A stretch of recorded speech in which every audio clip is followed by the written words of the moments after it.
A Rússia utilizou seu poder de veto para pôr fim a uma resolução do Conselho de Segurança da ONU que buscava impor e fiscalizar sanções contra o programa nuclear da Coreia do Norte.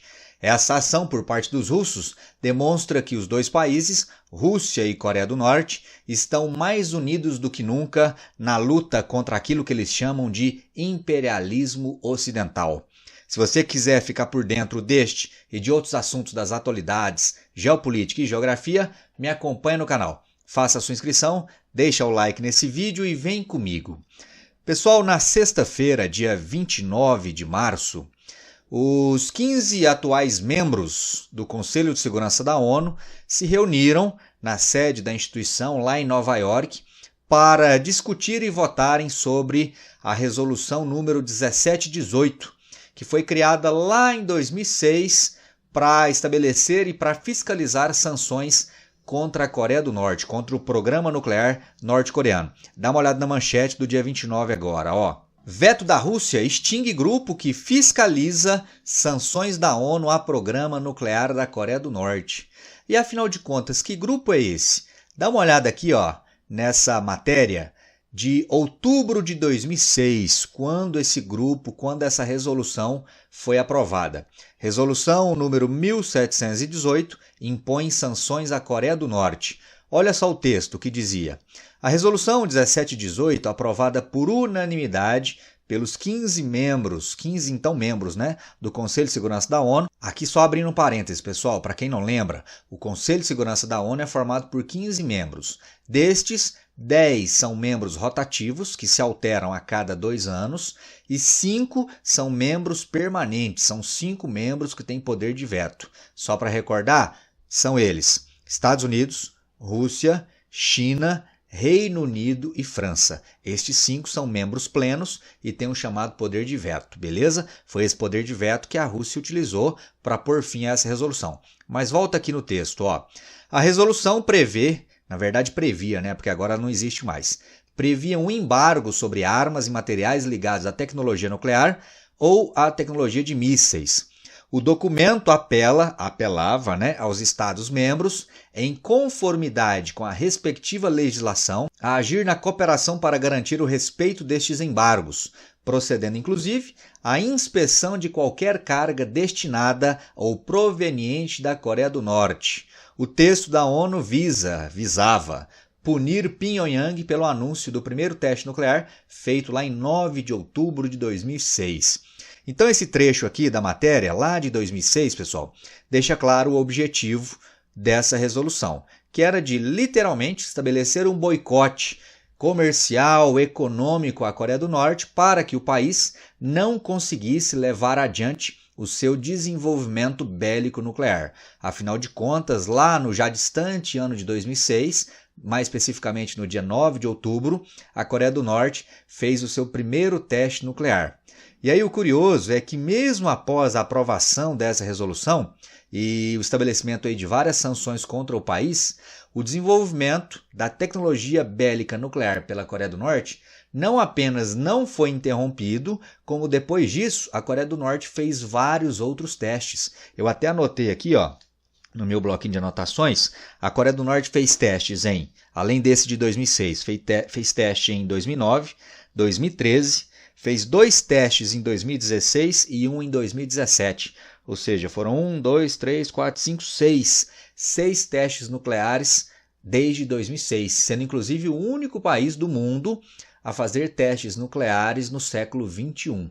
Então isso demonstra que, apesar, repito, destas sanções impostas contra a Coreia do Norte, isso não foi o bastante para impedir o país não apenas de desenvolver, como também de aprimorar a sua tecnologia nuclear. Lembrando que a Coreia do Norte é um dos 9 países que tem armas nucleares. Apenas 9 países em todo o mundo têm armas nucleares. A Coreia do Norte está lá nesse grupo bastante restrito. E aí o que aconteceu então na última sexta-feira? A ONU, o Conselho de Segurança da ONU, todo ano tinha que votar para manter essa resolução vigente. E aí, desde 2006 até a última sexta-feira, essa resolução era anualmente renovada, inclusive com a aprovação da Rússia. Porém, na última sexta-feira, a Rússia decidiu pôr um ponto final nessa resolução, vetando a renovação da mesma. Dá uma olhada aqui no subtítulo, ó. A Rússia acusa os Estados Unidos e aliados de quererem estrangular o regime da Coreia do Norte. China se abstém, ou seja, dos atuais 15 membros do Conselho de Segurança da ONU, 13 votaram pela renovação dessa resolução, um se absteve. Quem se absteve? A China. A China é veiaca, hein? A China tá ali, né? Não se envolve diretamente na guerra da Ucrânia, apoiando, por exemplo, a Rússia, pelo menos não oficialmente. E aí, em temas muito sensíveis, ela acaba saindo assim pela culatra, né? Não vou votar não, vou me abster. Enfim, como a China fez aqui agora.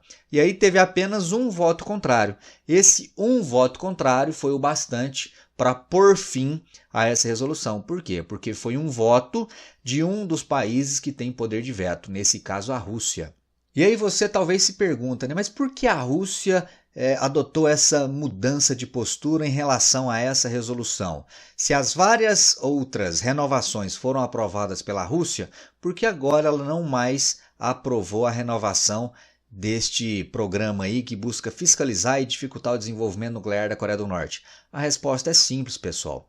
Nos últimos meses, sobretudo aí a partir do ano passado, a Coreia do Norte e a Rússia de Vladimir Putin se aproximaram bastante. E qual o interesse? O interesse principal é o da Rússia em obter armas da Coreia do Norte para serem utilizadas na guerra contra a Ucrânia.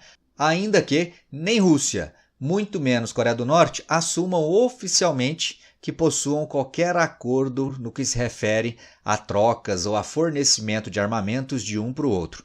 Mas dá uma olhada na manchete aqui, ó. Manchete de outubro de 2023. Países condenam fornecimento de armas da Coreia do Norte à Rússia, ou suposto fornecimento, né? Porque os dois países não assumem oficialmente. Coreia do Sul, Japão e Estados Unidos dizem ter confirmado várias entregas de armas e equipamentos militares de Pyongyang a Moscou. Já houve, por exemplo, análises feitas em mísseis utilizados pela Rússia na guerra contra a Ucrânia e que muitos dos componentes desses mísseis são componentes originados da Coreia do Norte. O que tem como única explicação o fato de a Rússia estar utilizando armas fornecidas pelo regime norte-coreano. Dá uma olhada aqui nesse trecho de texto, ó. O líder da Coreia do Norte, Kim Jong-un, e o presidente russo, Vladimir Putin, se encontraram em meados de setembro de 2023 lá na Rússia. O norte-coreano disse que a Rússia iniciou uma luta sagrada para proteger a sua soberania e segurança. Aqui, quando ele fala de iniciou uma luta sagrada, é uma clara e evidente referência à invasão russa à Ucrânia. E ele continua aqui, ó, o Kim Jong-un. E Pyongyang estará com Moscou na luta contra o imperialismo, demonstrando aí total apoio por parte dos coreanos à luta da Rússia contra o mundo ocidental. Além disso, ó, desde que Putin invadiu a Ucrânia em 2022, Moscou tem feito questão de exibir um renascimento do seu relacionamento com Pyongyang, incluindo seus laços militares. Kim, como eu disse em instantes, visitou Putin no extremo oriente russo em setembro do ano passado, em uma reunião vista como momento em que a reaproximação foi selada e que a Rússia solidificou seu apoio tecnológico na produção militar espacial e nuclear norte-coreana. Ou seja, o fornecimento de armas da Ucrânia para a Rússia, ele não é de graça, ele não é gratuito. Ele se dá, logicamente, com um interesse. Qual é o interesse que os norte-coreanos têm? Esse aqui, ó, é o que eu disse ou o que eu li aqui no final desse texto. Em troca, esse fornecimento de armas se dá, logicamente, em troca de um apoio tecnológico russo à produção militar espacial e nuclear norte-coreana. Então, fica aí claro e muito evidente que os dois países têm sim interesses em comum e esses interesses em comum faz com que os dois se unam. Logicamente que o mundo ocidental, representado por União Europeia, Estados Unidos da América, não enxerga isso, logicamente, como algo positivo para os interesses ocidentais. Beleza? E aqui uma curiosidade dessa reaproximação entre China, ou melhor, entre Rússia e Coreia do Norte, foi o fato de que agora, no mês de fevereiro, a Rússia de Vladimir Putin presenteou o Kim Jong-un com uma limusine, com um carro presidencial. Esse aí da imagem, inclusive, ó. Olha a manchete. Putin presenteia líder norte-coreano com carro de luxo. O gesto demonstra a aproximação dos líderes e pode ser considerado uma violação de sanções impostas pela ONU a Pyongyang. Violação porque na época ainda estava vigente aquela resolução que agora a Rússia acabou por extinguir, vetando no último Conselho de Segurança da ONU. Beleza, meu povo? O que você pensa sobre tudo isso aí? Será que essa união entre Rússia e Coreia do Norte é algo passível de causar preocupação nos interesses dessas chamadas potências ocidentais? Escreve aí para mim o que você pensa sobre tudo isso. Espero que você tenha gostado de mais esse vídeo. Não deixe de conferir os demais. E se puder e quiser, logicamente, apoie financeiramente o canal. Informações da minha chave Pix aqui na descrição do vídeo. Deixe aí seu like. Te espero no próximo. Um forte abraço e até lá. Valeu!